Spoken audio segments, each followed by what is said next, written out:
Oh my god, oh my god, oh my god, oh my god, oh my god, oh my god, oh my god, oh my god, oh my god. Oh my god, hey! Welcome back to my Stagey YouTube channel. If you're meeting me for the first time, my name is Mickey Joe, I am obsessed with all things theatre, and we don't have enough time because I want to talk about what I'm talking about in this video.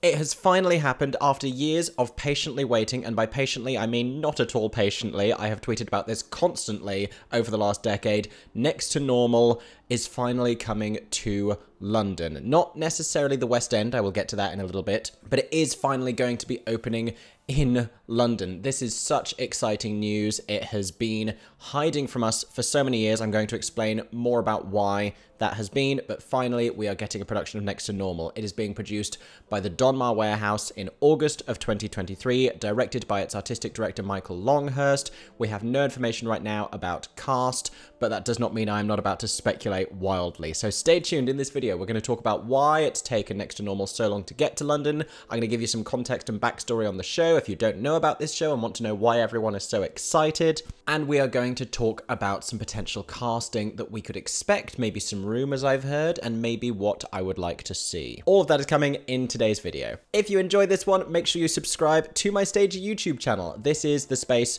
where I review shows that I've been invited to go and see. I talk about theatre news that is happening in the West End as well as on Broadway, and just generally have a nice stagey time. If that sounds like the kind of thing that you would like to see on your YouTube, make sure you are subscribed. Also, if you really enjoyed today's video, I am an independent content creator, and it would be hugely helpful if you gave me a super thanks using the button down below. I'm so grateful for those that regularly do. It makes a huge difference to the content I am able to produce. Because if you haven't noticed, my life is ridiculous. And if you're wondering why you're watching me talking about this, it's because I'm an independent theatre critic and a pundit based here in the UK. So those are my credentials. I had a comment in my last video that said I'm not supposed to look at the viewfinder so much because it feels impersonal to my audience, but my hair looks great today. Anyway, let's talk about Next to Normal. I am so excited to be making this video, oh my gosh.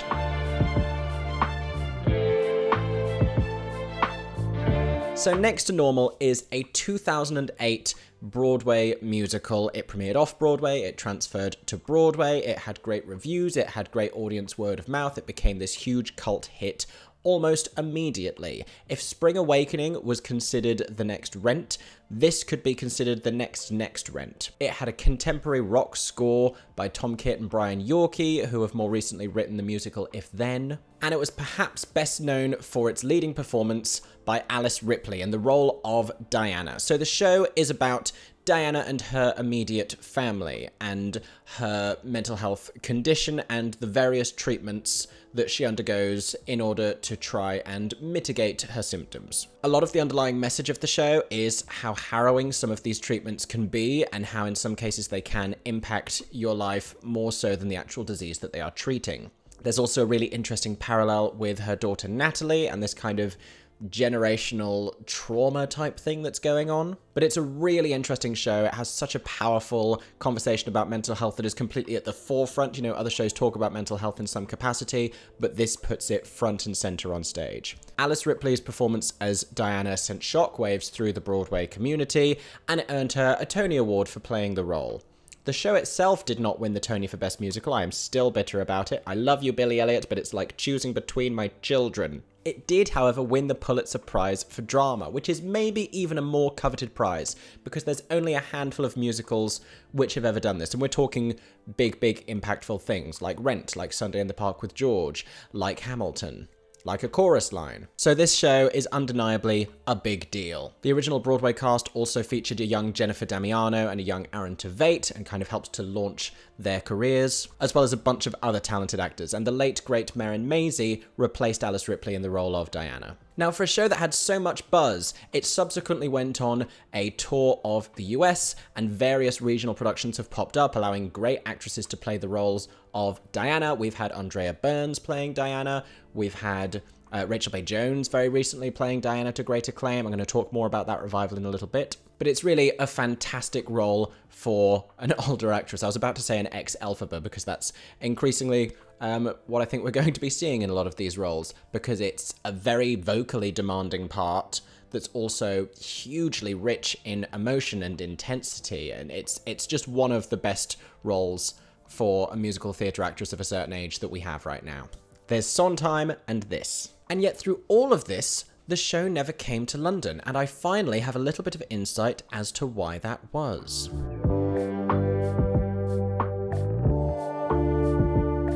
So it was definitely conspicuous that this original Broadway production, the one that was so celebrated, never came over to London. That Alice Ripley never transferred over with it, that we never had a big opening of Next to Normal in the West End when it was so successful. And the reason has been because of rights holders, different people who have immediately snatched up and sat on the rights to the show without ever producing it, which is mind-blowingly frustrating. Now, I don't know who originally got the rights, but I do know who has been holding them up until recently, previously to the Donmar Warehouse acquiring the rights, which they've obviously now done because they're producing the show next year. Currently, the Donmar Warehouse is producing The Band's Visit, so, you know, good year for them. Good year for Michael Longhurst. He's only recently been appointed, I think 2019 he was made artistic director, so he knows what the musical theatre fans want and he is delivering it to them. This guy passes the vibe check, as the kids would say. But previously to the Donmar getting the rights, they have been with the Almeida. This is another little off-West End theatre here in the UK. They recently produced a revival of Spring Awakening. They are about to produce the new musical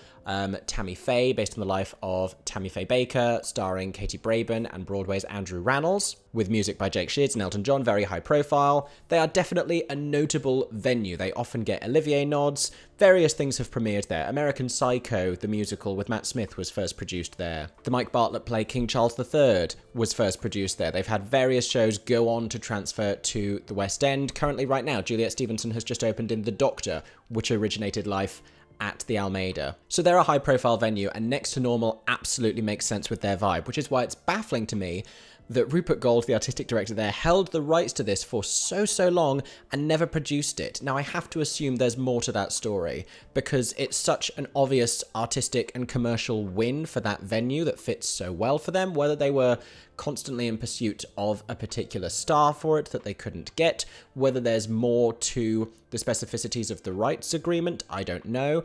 But if they had the power to produce it this entire time and chose not to, it baffles and irritates me, especially when I think about some of the shows that they have produced in the meantime, because, you know, they've done some great work, but they have not all been winners, I will say that much. In any case, they're only allowed to hold the rights for a certain time, and their rights agreement lapsed. They did not produce it within the number of years, several years I assume, that they were allocated, and the rights have now been acquired by the Donmar, who are smart enough to use them, and quickly. And we know very little about the production that the Donmar are going to put on. We know it's being directed by the venue's artistic director, which is a big move. It gives it a certain amount of status. It tells you that this is a show that the venue really cares about and the artistic director really cares about. It has that nice little added personal touch and prestige. The only other thing that we have been shown is a poster. Now, of course I'm going to be precious about the original Broadway artwork, especially when there's only been, like, the one really major production of it.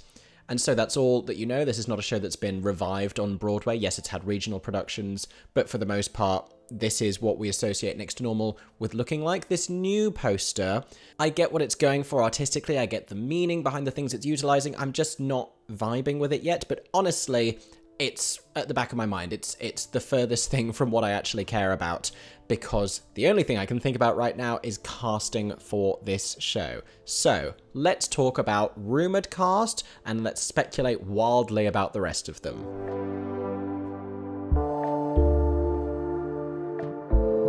So I am straight up not allowed to tell you the name that I have heard is in negotiations. Nothing, as far as I know, has been confirmed for this role, but if it goes through and if it gets announced, I can tell you that you're going to be excited. This is someone who has led West End musicals before, and this is someone who has appeared in a bunch of shows that are currently open on the West End, but elsewhere. And now that I hear myself saying that, I feel like you're going to jump to a very specific conclusion, and it's not that first person you're thinking of, but it is still very exciting. And I don't think I can say anything more about it for now. That's literally the one rumour that I have heard. I am praying and manifesting to the theatre gods that it comes true. But if it doesn't, let's talk about some of the other names. Now, I've talked about this on TikTok already. If you're not already, go and find me on TikTok so you can get the inside scoop on these things before they come to YouTube. I'm at Mickey Joe Theatre on all social medias. But I asked people in the comments who they would like to see playing Diana, because a few similar names have been in rotation over the last 10 years while we have been speculating about this show coming to London.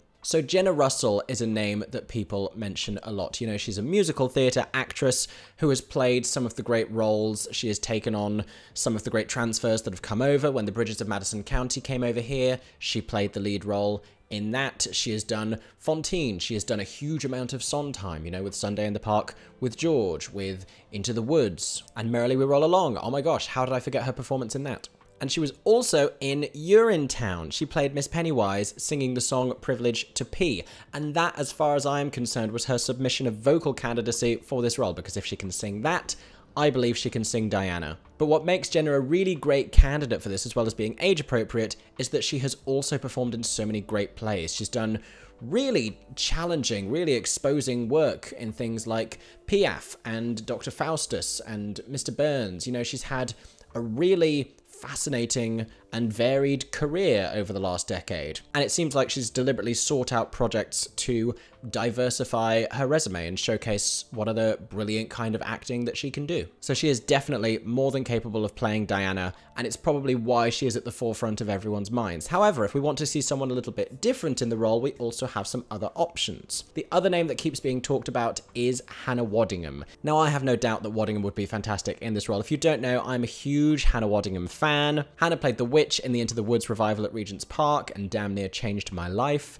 She was the original Lady of the Lake in West End Spamalot. She is currently winning lots of awards on Ted Lasso over in the US and becoming a screen actor, which is why she may not be available to come over here and do a limited run of a musical. I would love it if she was. I'm hoping we get her back to theatre in some capacity soon, but I'm not crossing my fingers for that happening on the immediate horizon because she is very busy with filming. She was just in the second Hocus Pocus film, for crying out loud. She has huge opportunities currently at her fingertips, and she would be foolish not to take them. It's worth saying, when you see all these actors going over to LA and filming things and going to the world of film and TV, and you wonder why they don't come back, it's because those projects pay so much better for so much less work. She also, I believe, has a young child, and the filming schedules probably are a lot easier to balance than nightly performing in a musical while your child is going to school. I also, as much as I love Hannah, I don't know that I've ever seen her play this complete fragility and vulnerability that Diana has to have, because though she is an incredible actress, she is also very tall and glamorous and beautiful, and I think a certain amount of Diana has to seem like an ordinary housewife that is enduring this mental affliction. Some other names that are being talked about in the comments section. Louise Dearman is being mentioned. I love Louise. I would love to see her coming back to a West End musical. It's been too long since we've had her in a proper show in London. She can absolutely sing it. Of course she can sing it. She's been Glinda and Elphaba in the West End. She can sing anything. We've never seen Louise, to my knowledge, do a straight play, and so much of this show is really emotionally intense. I think that would be another interesting side that I haven't seen from her before. I have no doubt that she is capable of it. Another former Elphaba that I think we might see, no one has suggested this to me yet, but Kerry Ellis. Now, Kerry, again, is coming into a new phase of her career. She's just done Reno Sweeney and Anything Goes, which is very different to a lot of the sort of belty stuff that she had done before with Elphaba, with being in the original cast of We Will Rock You, with being in Chess. Again, can hands down sing the role, will probably be the best vocal that anyone could give in the West End, if I'm being completely honest. She's another one who I don't think has ever had this level of acting challenge before. I have no doubt that she could rise to it. People said the same thing about Anything Goes. You know, we hadn't seen her tap in a full show before, but here she is. You know, she is an actress. She is trained as an actress. I have no doubt that she would be a fantastic Diana.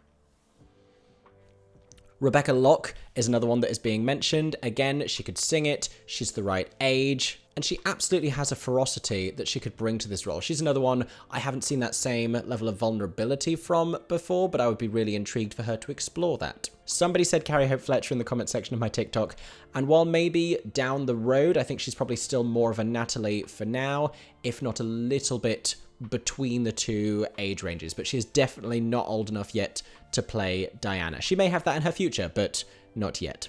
My boyfriend Aaron made an excellent suggestion last night at dinner. Unfortunately, based on timing, she isn't going to be available because I believe she's staying in Mamma Mia for another year, but Maz Murray would be life-changingly good as Diana Goodman. I think It just, it gives me tingles just thinking about it. She's given you Norma Desmond. We know that she can still sing Diana because of course she can. She's Maz Murray for crying out loud. I think the Donmar would get noise complaints about how enormous and thrilling her belting would be on songs like You Don't Know and I Miss the Mountains. And I think you'd be able to hear her performance at the Cambridge Theatre where Matilda is currently playing. Let's add Rachel Tucker into the mix. Let's add Sophie Louise Dan into the mix. There's lots of names being thrown around. Shona White, who is another ex-Alphabet understudy, is someone that I would love to see considered for this role. There's so many people that I just hope get in the room for the audition process. That is, if the role isn't already on offer to the person I have heard speculation of. But in any case, I feel like it's going to be an exciting choice. I am so hopeful and so optimistic for this particular piece of casting. But who do we think is going to be cast in all of these other roles? So the show has 2 adult men in its cast. We have Dan, who is the husband, and we have an actor who plays the doctor, who just has to seem very regular and ordinary, but has this amazing rock tenor voice. Look to your recent Jesuses, your recent Valjeans. Look to your John Robinses, your Ben Forsters. For Dan Goodman, her husband, I wouldn't be shocked if we saw someone like a Daniel Boyes or like a Declan Bennett might be a really interesting choice. Or we could take this in another direction from the original Broadway production entirely, because the original Broadway production was an all-white cast. Now, it's a family of 4 and 2 other people that make up this cast. But the recent regional US revival starring Rachel Bay Jones did an interesting thing where they had a more diverse makeup of the cast. Brandon Victor Dixon played Dan opposite Rachel Bay Jones's Diana, and the cast was just generally more diverse. I would not be surprised if we saw something like that happening here in London as well. And I would celebrate that, absolutely. I think there are some amazing actors who aren't being thought about for Next to Normal because we're only talking about blonde white women for the role of Diana. And listen, mental breakdowns are not exclusive to blonde white women. Oh gosh, have we mentioned Rosalie Craig? Oh, Rosalie Craig. Now, I'm not sure I'm even ready to speculate about who could be playing the younger generation of characters in Next to Normal because there are so many exciting options. We've had so many amazing grads coming through recently, and it's hard to say where they're going to pitch these ages, whether they're going to have actors in their later 20s who can play younger, which is sometimes what is utilized, or whether they are going to go with more recent grads, in which case there's no point speculating because I don't know who these performers are yet. But if there is anyone you would like to see in any of these roles, let me know in the comments section down below and we can chat about that. Who would you like to see in Next to Normal here in the West End? Now, I say West End, but it's not specifically, because there's this distinction with the Donmar Warehouse. Is it considered a West End venue or is it not? You know, Broadway has clear classifications and rules based on seating capacity, from what I understand, that differentiates the Broadway venues from the off-Broadway venues. And you know, you also have the literal street Broadway. We really don't have that in London. What we call the West End gets a little bit blurry because there's no good geographical definition. There's this cluster where a bunch of theatres are, and then shows like Wicked and Hamilton are further out, but they're definitely still West End theatres. In fact, the Donmar is right next to the Cambridge where Matilda is playing. That's definitely a West End venue, but some don't think the Donmar is, mostly because it is a much smaller space. It's a more intimate theatre, but then the arts is kind of on that fringe line where, is it considered a West End venue? Is it not? What do we think of the Almeida? What do we think of the National? If we're going by capacity, the National is plenty big enough. Do we consider it West End? Are we basing it on what's a commercial venue and what's a charity? Because then there are other venues that blur those lines as well. I give up trying to come up with a specific definition. It's a London venue in any case, and Next to Normal will be playing there. At the end of the day, it's still Olivier Awards eligible and nothing else really matters. So that is why I'm excited about Next to Normal coming to the UK and everything we know about this production so far. I hope I have given you a sense of why this is so exciting. If you want to go and find out more from the show, if you want some songs to go and listen to, I suggest you go and listen to You Don't Know / I Am the One. I suggest you go and listen to Superboy and the Invisible Girl. I suggest you go and listen to Just Another Day and Didn't I See This Movie and I Miss the Mountains, and oh gosh, there's so many thrilling songs from this show. But if you don't want spoilers about big plot issues, then don't go listen to any of those songs. You can listen to the first one, you can listen to Just Another Day, and then nothing else after that. I hope that whenever I see this show, and I'm manifesting seeing this show, I hope that there are people in the audience who do not know it because I am ready to hear some shock. And that's all I'm going to say about that.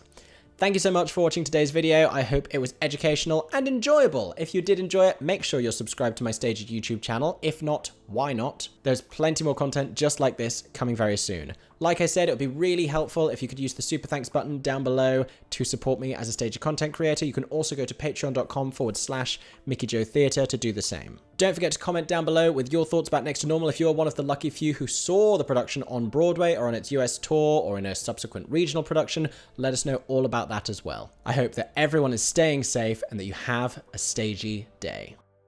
For 10 more seconds, I'm Mickey Joe Theatre. Oh my god, hey. Thanks for watching, have a stagey day. Subscribe!